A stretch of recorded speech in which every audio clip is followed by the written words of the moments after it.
కాబట్టి మరి మీరే దాన్ని కూడా వకాల్తా పుచ్చుకోవాల్సినటువంటి అవసరం ఉంది. కూటమిలో ఉన్నారు కాబట్టి మీరు సుజాత గారు మరి ఏమంటారు? అంటే ఏంటి ఇదంతా కూడా ఊరికే ఏదో టైం పాస్ కోసమా, లేకపోతే మీడియా ట్రయల్స్ కోసం, ఏదో సంచలనం కోసం చేసినటువంటి వ్యాఖ్యలేనా?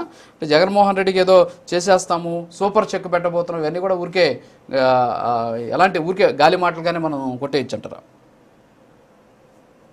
కార్యక్రమాన్ని వీక్షిస్తున్న ప్రేక్షకులకి మరియు ప్యానెల్లో సభ్యులందరికీ పేరు పేరు నమస్కారం తెలియజేస్తూ ఏదైతే ఆ, సార్ ఇప్పుడు చెప్పారో ఆదినారాయణ రెడ్డి గారు నిన్న పెట్టిన ప్రెస్ మీట్ ఏదైతే ఉందో దాంట్లో కొన్ని ఆ, వాస్తవాలు ఉన్నా మరికొన్ని ఆయన ఆ, ఏదైతే ఆశిస్తున్నారో లేకపోతే ఆయన ఏదైతే అయిద్దని అంచనా వేస్తా ఉన్నారో వాటి గురించి మాట్లాడటం జరిగింది. కానీ ఒకసారి చూసుకుంటే గతంలో జరిగిన మద్యం కుంభకోణం ఏదైతే ఉందో దాని యొక్క ముడుపులు అనేక రకాలుగా బ్లాక్ టు వైట్ జరగటం జరిగిందని ఇది వరకే సిట్ వాళ్ళు చెప్పడం జరిగింది. దానిలో భాగంగా గోల్డ్ కొన్నారని ఆ, ఆ, ఇట్లాంటి ఆ, ఇట్లాంటి విమర్శలు కూడా రావటం జరిగింది. కాబట్టి దానిలో ఎగ్జాక్ట్, ఎస్. భాగంగా ఆయన ఏమన్నా మాట్లాడి ఉంటారు కానీ దీంట్లో పర్టికులర్ పర్సన్ ఎవరైతే భారతి రెడ్డి గారు అంటున్నారో ఆవిడ యొక్క ఇన్వాల్వ్మెంట్ ఎక్కడ ఇప్పుడు దాకా సిట్ ద్వారా బయటికి రావటం జరగలేదు.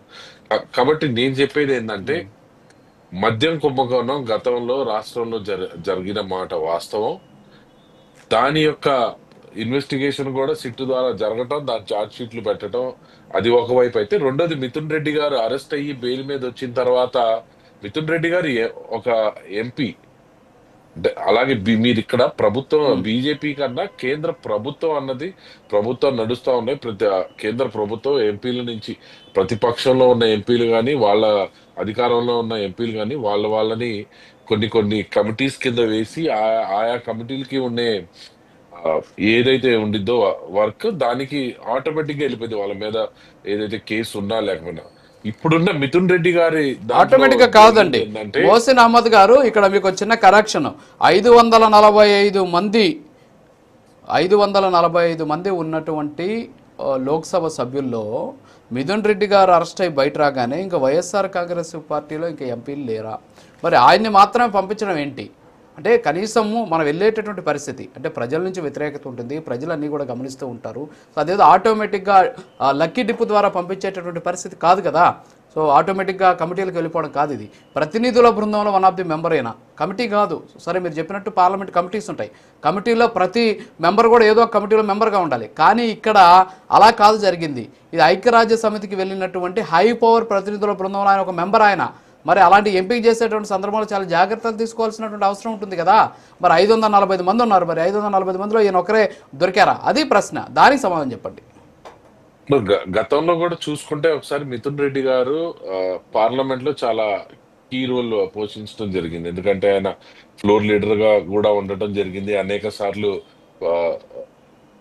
స్పీకర్ చైర్ మీద కూడా కూర్చోవడం జరిగింది. ఆయనకున్న ఏదైతే ఈ డ్యామేజ్ జరిగిందో ఆయనకున్న కాంటాక్ట్స్ ని బట్టి కానీ ఆయనకున్న లింక్స్ ని బట్టి కానీ ఇన్ఫ్లుయెన్స్ చేసి మళ్ళీ ఆయన ఇమేజ్ ని రీక్రియేట్ చేసుకోవడానికి ఆయన వాడిన ఒక ఇదిగా చూడాలే గాని దీంట్లో కేంద్ర ప్రభుత్వం అంటే ప్రతి దాంట్లో ఆ ఆ ప్రభుత్వం యొక్క కానీ పార్టీ యొక్క ఇన్వాల్వ్మెంట్ ఉండిద్దని అయితే నేను అనుకోవట్లేదు.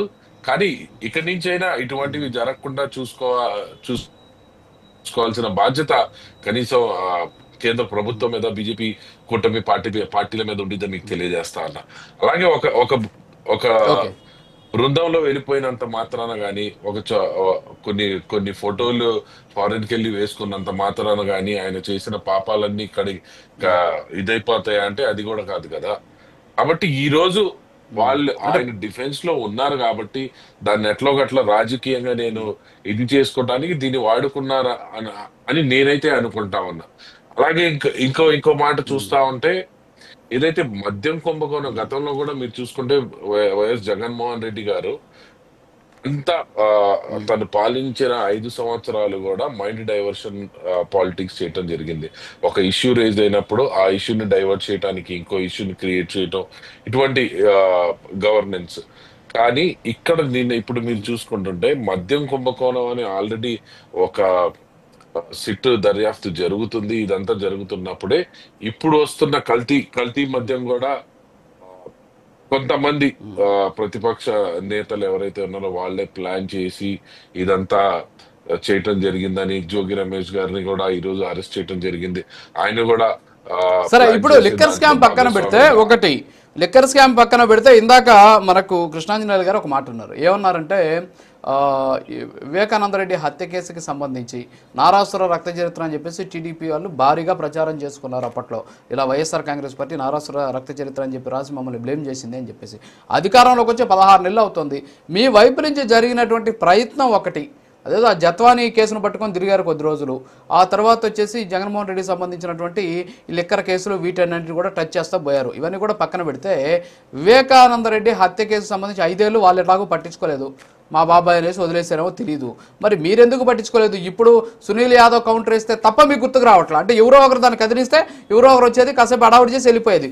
మీరు ఎందుకు చర్యలు తీసుకోవట్లేదు? వివేకానంద రెడ్డి హత్య కేసు తేల్చే దమ్ము ధైర్యం మీ ప్రభుత్వానికి ఉందా అసలు?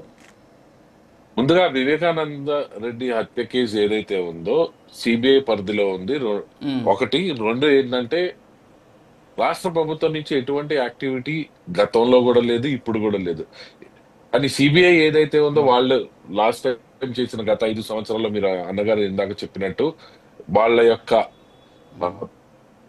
పనికి అడ్డంకం కలిగించేదైతే ఈ ప్రభుత్వంలో ఉండదు. ఎందుకంటే ఇప్పుడు సునీల్ యాదవ్ గారు కానీ మొన్న సునీతారెడ్డి గారు కానీ వేసిన పిటిషన్ ఏదైతే ఉందో అది ఆ పిటిషన్ గురించి కోర్టు అడిగింది కూడా. ఏదైతే సిబిఐ చెప్పిందో మీరు కోర్టు ఆర్డర్ ఇస్తే మేము ముందుకెళ్ళి చేస్తామని చెప్పడం జరిగింది. అది కానీ గతంలో కోర్టు ఆల్రెడీ ఆర్డర్ ఇవ్వడం జరిగింది. హైకోర్టు మీరు దర్యాప్తు చేయండి, దీన్ని ఒక క్లోజింగ్ పాయింట్ కి రమ్మనండి అని. కానీ గతంలో ఉన్న ప్రభుత్వం ఏదైతే సిబిఐని ఆ రోజు అవినాష్ రెడ్డి గారిని అరెస్ట్ చేయడానికి వచ్చినప్పుడు అరెస్ట్ చేయనీయకపోవటం కానీ, లేకపోతే అక్కడ ట్రయల్స్ లో అనేక ఇబ్బందులు కలిగించడం జరిగింది. కానీ ఈ రోజు ఈ ప్రభుత్వం, కూటమి ప్రభుత్వం ఉన్నప్పుడు అది సిబిఐ కానీ సిట్ కానీ ఎవరైనా సరే వాళ్ళందరికీ అంటే న్యాయం ఎటుంటే అటు దర్యాప్తు చేసుకునేలాగా ఈ ప్రభుత్వం సహకరించింది. దానికి మేము ఖచ్చితంగా 100% కమిట్ అయి ఉన్నాం. కానీ ఒక కేసు వాళ్ళ పరిధిలో ఉన్నప్పుడు దాన్ని నాకు తెలిసి డ్రైవ్ చేయడానికి రాష్ట్ర ప్రభుత్వం నుంచి ఏముండదనే నాకున్న అవగాహన. రెండోది మీరు ఇంకోటి చూసుకుంటే కూడా సిబిఐ సైడ్ నుంచి ఓకే వస్తాను, అంటే ఓకే వస్తాను, మళ్ళీ వస్తాను మీ దగ్గరికి. ఓకే, ఎందుకంటే గతంలో చూసాం మనం, రాష్ట్ర ప్రభుత్వం గతంలో ఏం చేసింది అనేది కూడా మనం చూసాం.